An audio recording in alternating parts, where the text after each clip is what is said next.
The power of punctuation. The purpose of this activity is to help students explore how punctuation impacts the pacing, tone, and development of a text, as well as how punctuation is a tool writers use to express characterization.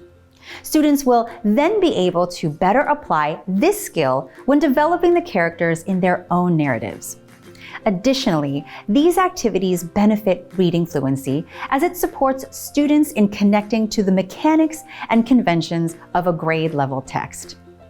These activities can be used throughout the module in any lesson that highlights attention to punctuation as a focus standard.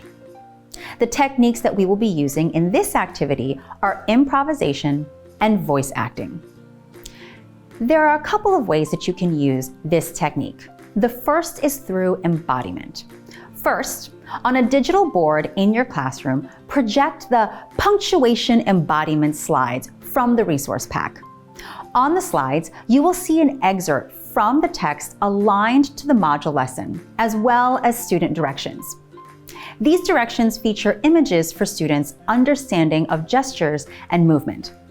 Next, explain the directions to your students. As you read the passage aloud, when students see punctuation, they embody one of the following movements accordingly.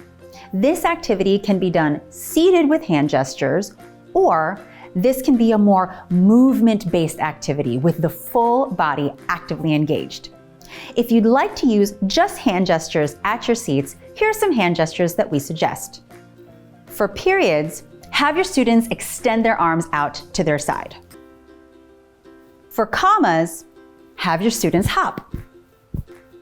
For exclamation points, have them do a big jump. For question marks, have your students shrug their shoulders.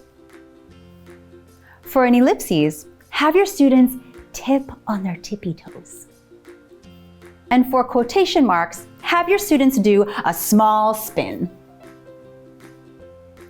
Next, read the passage aloud as students embody the punctuation marks. As an extension, you can have your students read the passage, highlighting their fluency strengths. A second option for this activity is using their voice.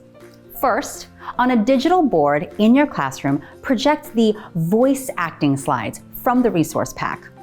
On the slides, you will see an excerpt from the text aligned to the module lesson featuring character dialogue.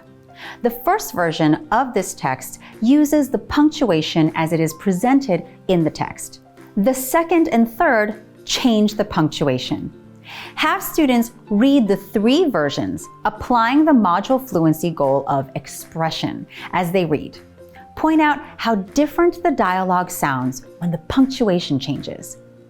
Ask students to explain how punctuation helps us to understand traits of a given character. Remind your students to keep this in mind as they craft the characters in their own narratives.